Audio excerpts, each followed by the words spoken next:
Essa comunidade aqui já existia desde... Como comunidade mesmo, assim, como, por exemplo, como professora, lecionando as crianças aqui, desde 1988, bem lá atrás. Sendo que era tudo, aqui praticamente não tinha quase nada, né? De 2002 para cá, de 2000, aí nós construímos uma escolazinha, não, uma igreja. Então os moradores tudo trabalhavam com ele. Quando não era madeireiro, era carpinteiro. E até 2008 nós era 18 famílias aqui. Nós era 18 famílias. Quando começou o projeto, o programa Bolsa Floresta, tinha 18 famílias cadastradas no programa, né? E ficou, parece, se não me engano, 3 de fora, que foi todo aquele processo de que não ia fazer parte, né? Porque tudo era novo, né? Tudo era muito desconfiança. E aí eu era presidente da comunidade, eu tirando madeira ainda, né, que em 2008, depois da unidade eu passei 2 anos tirando madeira, né, foi um processo ainda de adaptações. E aí quando foi em 2010, foi a inauguração desse núcleo aqui. E essa casa aqui já fechada, nós construímos essa casa com o seu Garrido em 2004. Porém nós construímos essa casa para atender uma vez por ano a família, né? Que nós tínhamos festejo da comunidade. E vinha de barco e deixava o barco aí, passava 2, 3 dias aqui por causa do festejo, né? E era ruim para estar subindo e descendo, e vinha gente, os familiares de Manaus, de Novo Airão, Iranduba também. E aí ele me chamou para construir essa casa para esse fim. Mas sempre ele tinha essa coisa de fazer uma pousada, ele ia fazer em Novo Airão, né? E depois desistiu. Aí nós fizemos essa casa aí com esses 6 quartos já. Quase dentro como tá, né? E aí ficou, 2004, ficou 5 anos nós fazendo praticamente isso aí. Quando foi na instalação do núcleo, que veio pessoal de Manaus e tudo mais, o pessoal da fundação mesmo,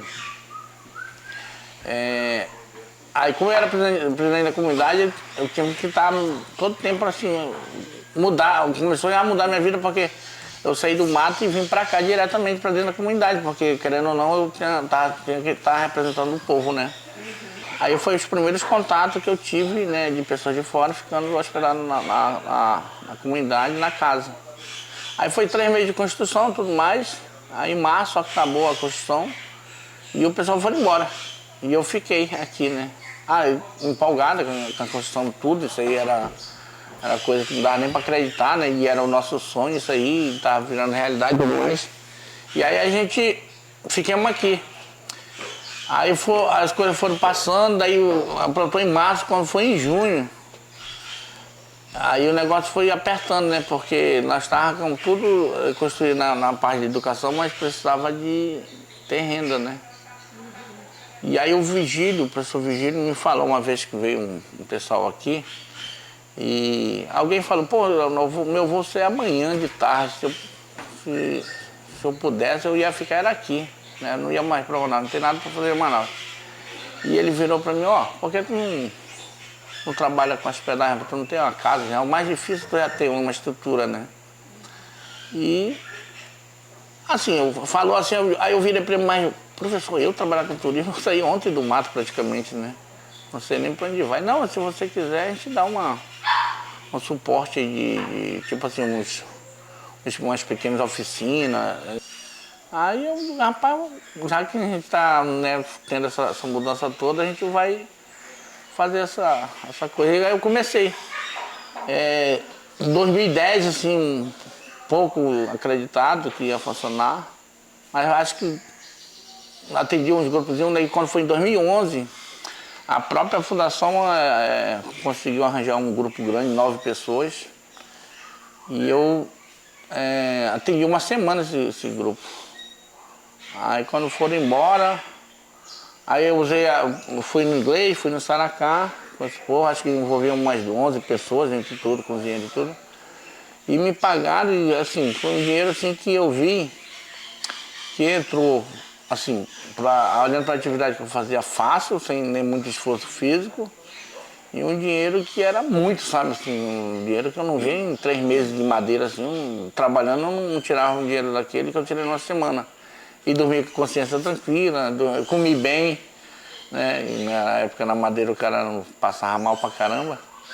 Aí eu digo, esse negócio dá resultado, né? Porque as pessoas que trabalhavam comigo também já passaram a ganhar mais. Que até me lembro, a diária do carregador de madeira, que era meu ajudante, era de R$ 15. E na época no turismo eu comecei a pagar de 25, quase o dobro assim, sabe? E aí sobrou dinheiro também pra mim pra caramba, que eu digo, rapaz, o negócio, vou deixar minha motosserra agora e começar. Aí fui trabalhando essa coisa, daí cada grupo que se passava deixava um incentivo mais assim, né? E falando que era isso que a gente ia trabalhar pra frente, e aí foi só uma questão de ir melhorando, e graças a Deus está dando certo. Estamos aprendendo muito ainda, não é assim, a gente nunca para de aprender, né? Eu acho que cada ano que se passa também é uma coisa que vai dando, sei lá, o empreendedor ele é motivado por esperança, por dias melhores, e eu aqui na comunidade, eu fico feliz porque a comunidade está desenvolvendo todos, né, assim, no coletivo, né?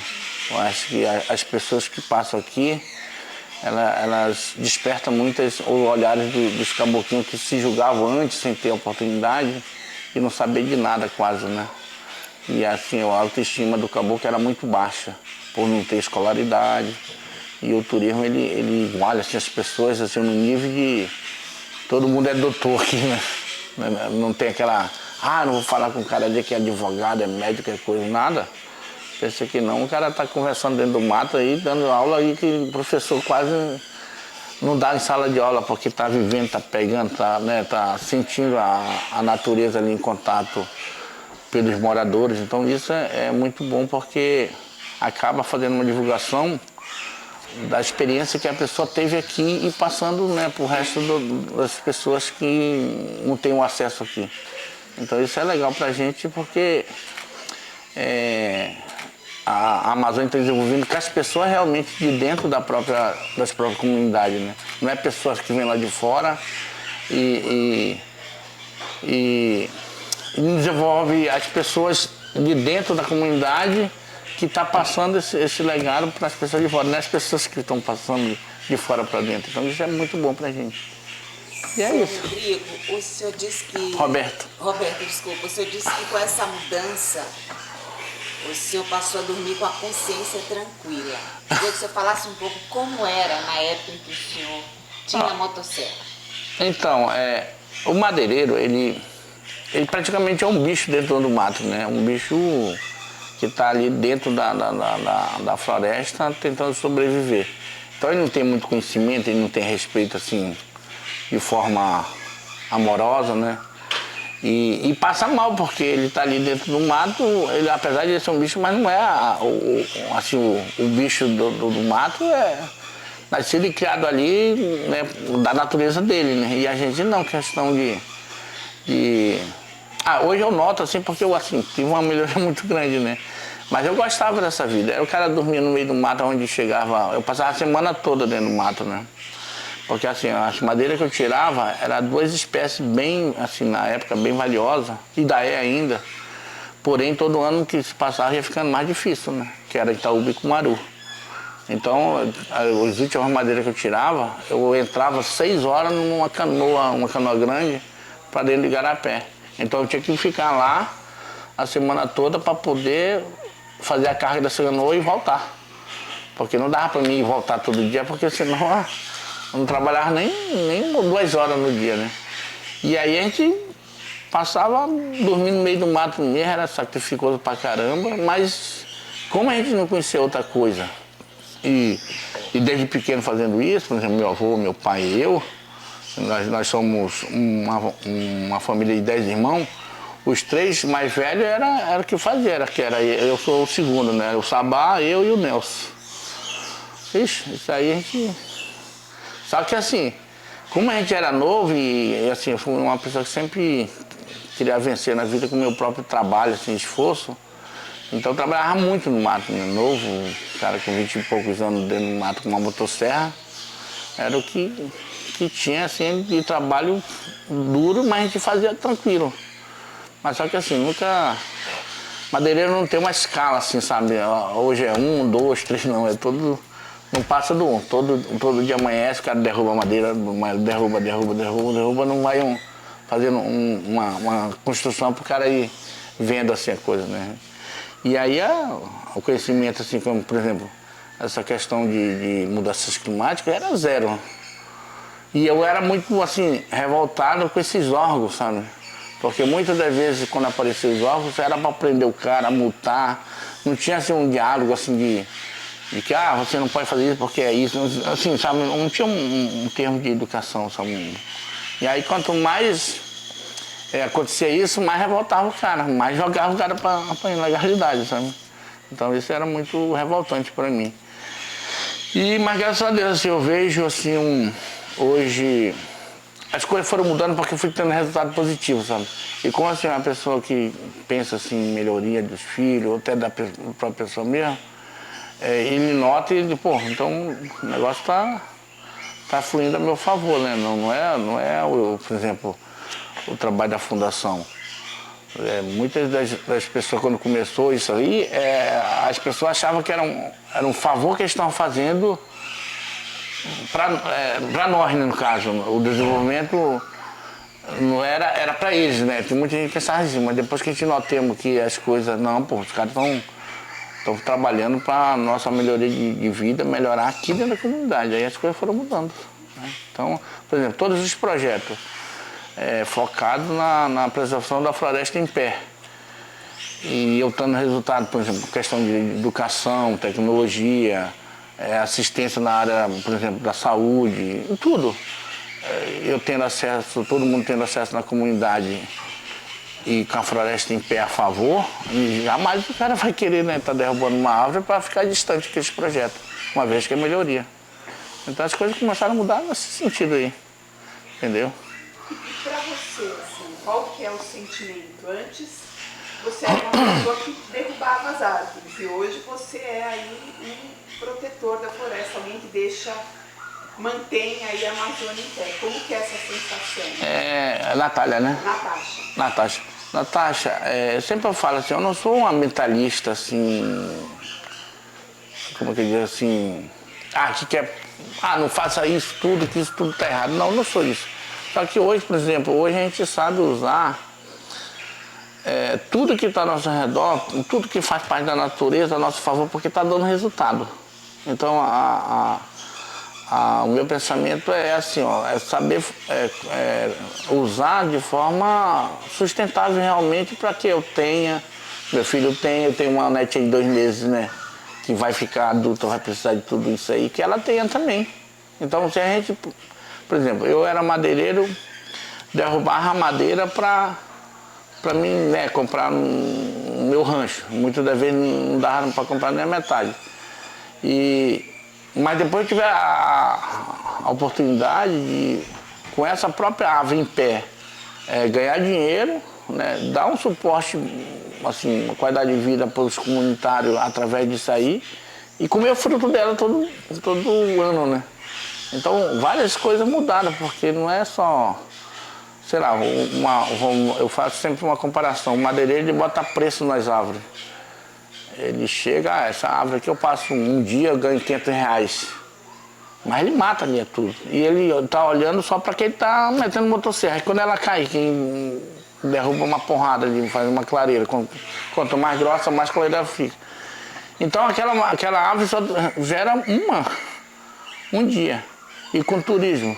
O turismo, quanto mais a gente conserva as coisas, mas o desenvolvimento tem que a gente levar grupo, a gente ganha dinheiro praticamente toda semana através daquela árvore ali. E se ela for uma fruta frutífera, da fruta, ela passa a comer, né? Ela passa a tirar o próprio artesanato da floresta. Então é um mecanismo que vai dando muitas raízes ali e quanto mais conservação, mais desenvolvimento tem. Hoje o senhor dorme com a consciência tranquila? Olha, Rosana, hoje, assim, eu era feliz, né? Mas hoje eu sou mais ainda, sabe? Porque assim, não é só eu feliz, tem mais pessoas felizes. Então quando a gente se torna assim, uma felicidade completa, amorosa com todo mundo, dá resultado porque, tu sabe, por exemplo, quando a gente está com com a felicidade e o amor acontecendo em todas as pessoas, é dificilmente aquelas pessoas fazerem coisa ruim, né? Agora, quando o cara tá mal-humorado, tá com depressão, tá apurrinhado porque várias coisas não tá dando certo, é danado pro cara fazer coisa errada. Então é isso, eu sou feliz porque assim, eu vejo um trabalho longo para frente, como diz assim, o caminho nós estamos no caminho certo. Claro que o caminho, assim, por exemplo, olhando assim para a natureza, uma trilha na natureza, sempre a gente tem que estar dando um retoque, uma manutenção para ela que fique, né, viável para todo mundo, né? Então acho que a nossa trilha assim, futuramente está nisso. O maior desafio agora é nós manter isso aqui, para que, né, manter com o pé no chão e sempre dar um passo conforme a vida vai modificando. Então isso é legal. Por exemplo, a pandemia. A pandemia foi um choque muito grande para a gente, para todo mundo, né? Ninguém estava preparado. Né? Os melhores países aí sofreram. Imagine nós, uma comunidade. Mas a gente nota também que é uma coisa que está dando certo. Tipo assim, você ter 2 litros de água para beber durante o dia e essa água derramar tudo e quando desce de agora. Então a gente nota uma coisa que está dando certo assim, porque quando a pandemia chegou, parou, rapaz, todo mundo correu aí pra gente assim, pra ter uma luz. E a gente que fica ali na frente, se sente assim meio acuado, né? Poxa, e agora o que eu vou fazer? Né? Então foi assim, mas graças a Deus tivemos apoio, né, de várias pessoas. A própria fundação fez um trabalho gigantesco aí também e deu para superar. E quando nós voltamos no turismo, assim, as pessoas procuraram, por exemplo, isso aqui nós construímos na pandemia. Visando, poxa, não, vai passar esse negócio. E quando passar, as pessoas vão começar a querer viajar, querem ter lugares mais, né, abertos. Né? Onde era o refeitório ali na frente, aí construímos aqui, uma cancada e coragem. Tinha hora que não tinha nada para comprar material, mas vamos apostando na melhoria e fomos comprando as coisas. O senhor já está colhendo os frutos. Já está. A floresta de pé, ela vale mais que a floresta no chão. Ixi, não dá nem para comparar, Natasha. Conta pra mim. Assim, como eu falei agora, a floresta derrubada, ela tem preço e ela em pé tem valor. Né? Valor que não dá para dar, assim, tem número, não tem. É assim, para todo mundo, sabe? Acho que a melhoria da Amazônia, dos povos que vivem nela, hoje tem futuro porque assim, as pessoas realmente estão inclusas naquilo que tem de melhor, que é a natureza. Né? Então, se você provar para qualquer caboclo, qualquer indígena, que aquela coisa está dando resultado para a vida dele ali, a gente vai ver, pode ser analfabeto, mas burro nós não somos, né? Então, as coisas têm sentido nessa coisa, porque antes, como por exemplo, a madeireira, falava em conservação, mas só da floresta, no meu entendimento, né? Eu era não tinha, como eu estou dizendo, não tinha conhecimento de outras coisas. Mas, ganhar dinheiro só derrubando, né? Então não tinha outra coisa para fazer uma comparação.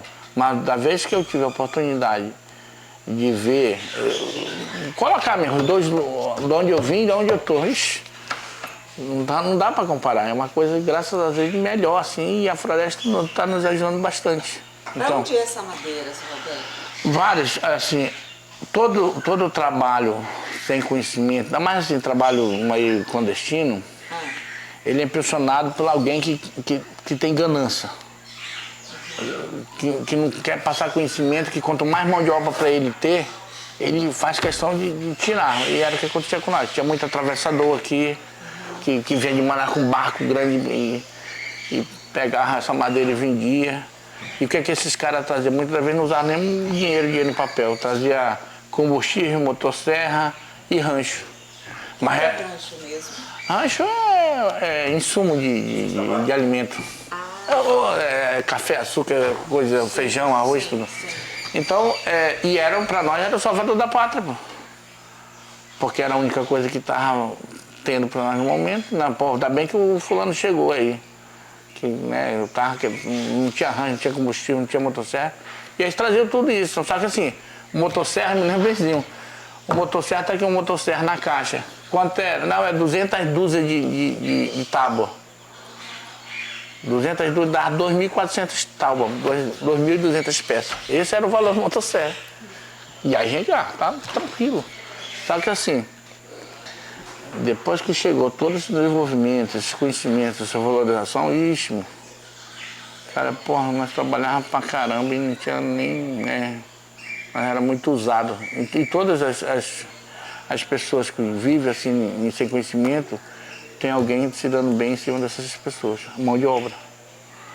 Por exemplo, eu vejo, às vezes, reportagens de garimpo, aqueles garimpeiros lá. Pô, coitado, que esse cara lá não tem culpa de estar lá. Né? E alguém vê os caras por trás. Sim, tem alguém se aproveitando de uma condição ruim. Justamente. Vê se os caras têm casa boa, tem barco bom, carro bom. Não tem nada. Nem roupa praticamente. Sim. A família passando mal. E ver os poderosos. É de avião, é joias das melhores. Então, é muito desequilíbrio isso aí. Mas da vez que você iguala as pessoas com qualidade de vida, na Amazônia como um todo, tem sempre a... O senhor ainda é procurado para derrubar? Não, graças a Deus não tem mais essa... Assim, como eu falo assim, eu não sou ambientalista porque tudo as nossas coisas, por exemplo, aqui, ó, é madeira isso aqui. Mas eu faço um caboclo faz todo ano numa casa, não. Devia trazer matéria-prima de Manaus, cimento, tijolo, essas coisas, e tendo madeira aí boa que a gente sabe. Por exemplo, hoje na comunidade, nós temos até uma área que nós temos um cara que tira madeira aqui pra cá, pra dentro da comunidade. Tem semana que ele, rapaz, essa semana não vou tirar madeira não, beleza. Mas quer dizer, nós temos uma área que nós já fizemos tipo assim, uma espécie de madeira, por nós mesmos, que a gente conhece madeira. Depois de ter tanta madeira boa, a gente não sai cortando todo. E de primeiro a gente saía. Qualquer grossura assim. Então isso é uma espécie de manejo que a gente pode usar uma coisa sustentável, né? Então o meu olhar é isso, sabe? Aproveitar. Quanto mais conservação tem, mais desenvolvimento tem e menos impacto também. Então. E as pessoas tendo essa referência aí, vai embora. Você já cortou jatobá? Já. Já veia, né? Nada. Madeira jatobá é uma madeira bonita, vermelha, comprida. Você vê um... E cara? Eu tirava, sabe pra quê? Pra um pilar. Por exemplo, casa, né, a gente chama de pilar, né?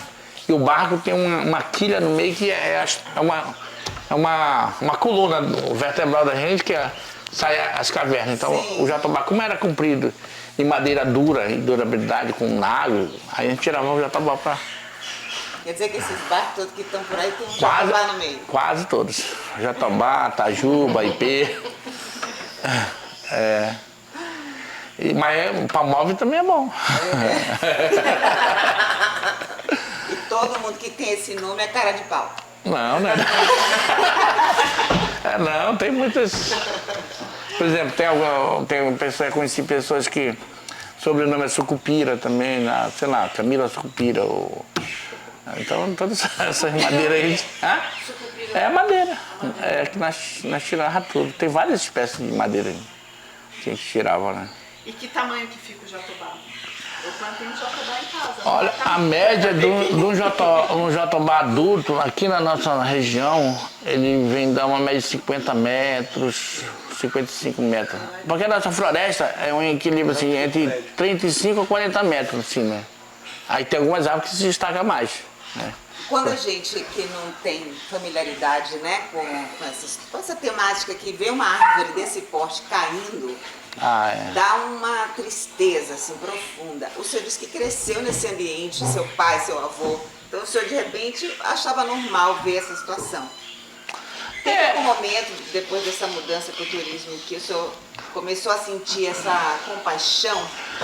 Então, hoje, sempre eu digo assim, às vezes me dá uma tristeza de arrependimento, assim, por exemplo, quando eu levo os turistas, aqui na trilha tem um assim, que eu derrubei assim, mas ao mesmo tempo assim, eu não tenho culpa, assim, sabe? Eu não me sinto culpado, assim, Às vezes dá um arrependimentozinho, né? Depois se essa árvore aqui fosse viva, dava para mim fazer um atrativo bem legal aqui. Mas infelizmente não dá para voltar no tempo, né? E eu sempre tiro o meu passado, minhas histórias, tanto meu como minha família, que seja combustível para me manter essa mudança focada na questão da melhoria das pessoas. Eu pego o passado todo assim, boto para fazer inverso, sabe? Então, é combustível para mim falar, ó, eu estava aqui, teve toda uma mudança aqui, eu estou aqui. E hoje, graças a Deus, está todo mundo realmente com oportunidade, acho que com todo mundo com acesso às coisas. Então, isso para mim é fantástico. Que conselho o senhor daria para outros comunitários aí que estão, às vezes, né, fazendo a indistração ou ainda estão sendo, de uma certa forma, usados, né? Que conselho que a gente pode dar para essas pessoas? Primeiro, a coisa, Natasha, essas pessoas têm que ter oportunidade de não sair do lugar de onde estão, a oportunidade de ter acesso às coisas que a floresta em pé. Sei lá, fazer a gente vai, sei lá, trazer um benefício aqui no coletivo para vocês, mas vocês tem que manter, sei lá, um lote de árvore em pé. Depois que essas pessoas tiverem acesso e eles pensarem que essas coisas, esse benefício tem através da floresta em pé, que provar que chegar ali sem eles saírem do lugar, aí as coisas já mudam. Então eu diria assim, as políticas públicas têm que funcionar muito, que não funciona quase nada. Na nossa reserva tem muito desenvolvimento privado só. Às vezes aqui é uma comunidade assim, já bem, mas, por exemplo, a prefeitura paga um professor, um agente de saúde, nós temos uma ambulância aí pelos projetos, mas não tem combustível, não tem piloto. Então é muito pouco, sabe? É muito pouco da parte deles. Tudo que tem iniciativa é privado. Se tivesse as coisas funcionando, cada qual fazendo seus 50%, o negócio vai dando referência para muita gente. Por exemplo, a unidade de conservação. A unidade de conservação tem pouca para a quantidade de Amazônia que nós temos. Mas criar uma unidade de conservação e fazer com que o povo que está ao lado, que não esteja morando em unidade de conservação, sentir inveja. Poxa, eu quero estar morando num lugar que nem esse, que tem desenvolvimento, através de uma criação de unidade de conservação. Mas se não tiver, vou criar uma área aqui protegida e os anos vão se passando, é a mesma coisa que aí não vai dando referência para ninguém, né? Então fazer com que essas pessoas que realmente nasceram e se criaram ali, que muitas das vezes o pai ou o avô já faleceram com essa esperança de mudança, dias melhores, qualidade de vida, sentir que muda realmente através da floresta em pé, né? Então a gente não tem culpa, como eu falei, a gente não tem culpa de estar derrubando a floresta, né? Mas uma vez que você tem só a floresta para comprar, às vezes só o café, não comprar o almoço, ele vai para lá derrubar. Ele não está nem aí. Né? Mas uma vez que ele tem aquilo a favor dele, que tem tudo ali, a educação, a tecnologia, né? O verde realmente de esperança, de desenvolvimento, de educação acontecendo, tem ciência, ele vai derrubar. Então isso é legal, sabe? Mas a gente também tem que querer, sabe? A gente tem que ser líder da própria pessoa mesmo, sabe? Querer bem para todo mundo, trabalhar no coletivo, fazer fomentação dentro da comunidade com o negócio. Porque assim, ser humano é ser humano. Hoje eu tenho 23 pessoas envolvidas diretamente no turismo aqui, que a única renda é turismo. E tem outras pessoas em torno que indiretamente. E tem mais pessoas me procurando, né? Então a gente vai dando referência para as pessoas, não, pô, cara, vamos para lá que o negócio tá bom lá. Então é isso que a gente vai dando referência para as pessoas mudarem, sabe? E como é que está a procura do turismo? Muito boa, assim, a pandemia foi um choque para todo mundo, né? Mas de repentemente, cara, começou assim, bombar mesmo, assim, né? Acho que 2 anos sem viajar, ixi, as pessoas saem mesmo, procura mesmo, assim, a gente tem procura, assim, às vezes eu como eu sou dentro de comunidade, por exemplo, ontem eu tinha que levar minha sogra na irmã dela, que foi muitos anos. Levei lá, então a gente tem que parar, né? Para não dar. Só posando. Foto. Então a gente tem uma procura muito grande, sabe? E famílias, grupos, alunos, né? Escolas privadas vêm tendo essa Eu também 2 anos sem sair, né? Então é uma coisa de melhoria para todo mundo, né? E acho que a bola da vez na Amazônia é o turismo. O turismo ele desenvolve muito. Agora sim, a gente tem que saber trabalhar, como todas as coisas, todas as atividades, isso sendo o turismo, o pesca, o artesanato, a gente tem que ter uma administração boa para poder, né, aquela coisa ser sustentável e se movimentando eles mesmo ali, sem tá criando assim, impacto negativo. A coisa tem que ser melhor positivo do que negativo. Então as coisas